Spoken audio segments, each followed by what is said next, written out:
qual foi o crítico que falou isso aí, Silvio? O Darren. Ele tem um site chamado The Movie Blog. Aí o Darren, a percepção dele é correta, mas ele não entende, ele não conhece o bastidor.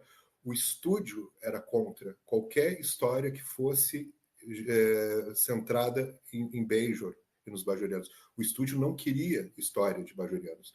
Então sempre foi uma luta do Ira Steven Behr, do Robert Wolfe e das demais mentes ali, de poder fazer histórias girando em torno de Bajor. Bajor mal é mostrada. Né, porque era quase que proibido. Não, nós não queremos. O público não quer ver essas histórias. Era a visão do estúdio. Entendeu? Essa era a visão do estúdio. O que a gente viu de Bajor até aqui? A gente viu o palácio onde vivem os Vedex, né? Ou pelo menos onde eles rezam, né? Que mostra algumas cenas, tanto com a Win quanto do Barel também mostra. Teve um episódio que eu não lembro qual que mostra aquela tela, aquele episódio, aquela técnica que você pinta uma cidade, né? Para fazer, eu esqueci o nome dessa técnica. Mage painting. Mage painting. E aí tem um episódio que mostra o centro de Bajor, mas é disso daí, ou seja, não fizeram nem maquetes, estúdio, então, né, cenografia nem nada.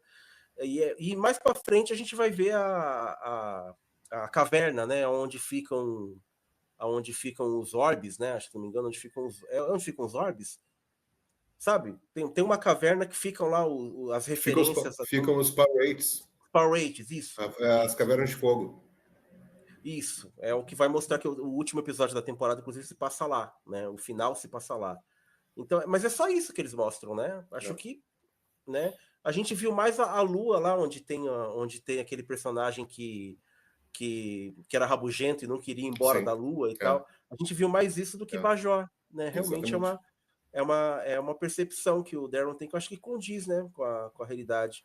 Não se vê, raramente vai se ver uma cidade, ruas, né, da capital. Não, isso não muito dificilmente aparece. É porque havia realmente aí o Marcelo está perguntando, né, o motivo, né? Não, é que o estúdio tinha uma política. Não era uma política de considerar que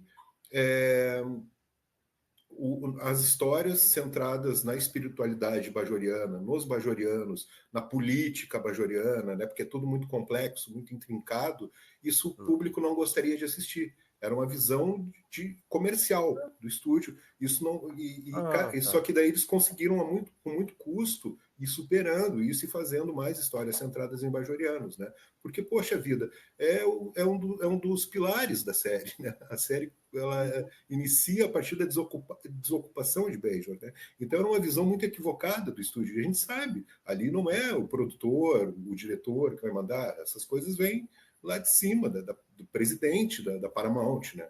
Que diz, não, nós não queremos histórias desse tipo. Então acabaram.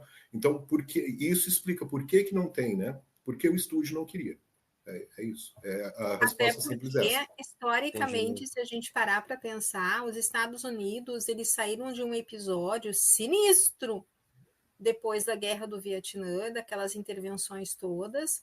Então, a última coisa que se queria lembrar era de um povo que foi aniquilado, foi submetido, depois teve uma interferência militar, com toda a sua religiosidade, enfim.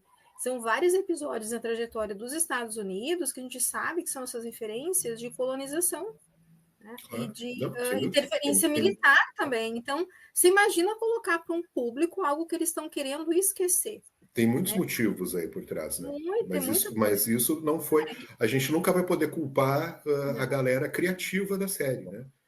Isso foram os chefes deles que determinaram que não deveria ser feito. Isso é documentado, né? Tem várias entrevistas onde se fala isso, né? O estúdio dando diretrizes ali específicas para o criativo, né? Para o criativo, até que ponto o criativo deveria ir. Realmente tem várias justificativas. Tem o fato de que não queriam que ficasse também diferente demais. O produto tinha que se parecer Star Trek. E Star Trek é Trek, né? O Star Trek Star Trek é Star, né? Então tem que ter estrelas, tem que estar no universo e tal. O foco era a estação, né? O foco era a estação e tudo que acontecia ali. Assim como a Até me Enterprise surpreendi, era... eles foram até muito permissivos no sentido de que conseguiram colocar situações ali, como a gente vai ver desses episódios, são referências assim, ó. Deep Space Nine é sensacional. São referências que tocam, assim, abrem naquela feridinha que tinha e que ainda existe, justamente disso, todas aquelas povos, todas aquelas culturas, todos aqueles nichos sociais, inclusive nos Estados Unidos, e que são relegados a segundo, terceiro, quarto plano, ninguém fala, ninguém toca naquele assunto. Né? Star Trek é e eles incrível. conseguiram apontar uma série de situações assim. É bárbaro, é genial. A começar por um protagonista que é negro. Começa pelo Sisko, sabe? E uma líder ali que fica gerenciando tudo que acontece na sessão, que é uma mulher. Nossa. Você coloca essas duas situações, ó o que você cria ali, né? Não, é uma referência, né? Porque no episódio piloto, a Number One, ela não tinha nem nome, né? Era só Number One, né? Que ela não tinha nem nome, né? A Uhura que salvou a pátria lá. Então assim, quando o Deep Space Nine surge, coloca o Sisko como capitão, né? Como pelo menos o comandante, né? E a Number One dele é uma mulher, então é uma retomada ali do que tinha sido feito bem pensado. Lá atrás, né? Só que 50 anos depois, né? Levou 50 anos para fazer isso. Mas pelo menos fizeram, né? Pelo menos fizeram. Deixa eu terminar aqui então, para a gente não se prolongar mais. Aí, só um segundinho, assim, porque isso aí que tu falou também é muito interessante, Silvio. E aí, porque olha o Roddenberry, né? A cabeça do cara. Ele pegou e inventou a Number One e o Spock. Em 64, né? E aí os caras olharam aquele piloto e pensaram, olha, isso é muito bom, mas a gente não pode passar isso na TV. Né?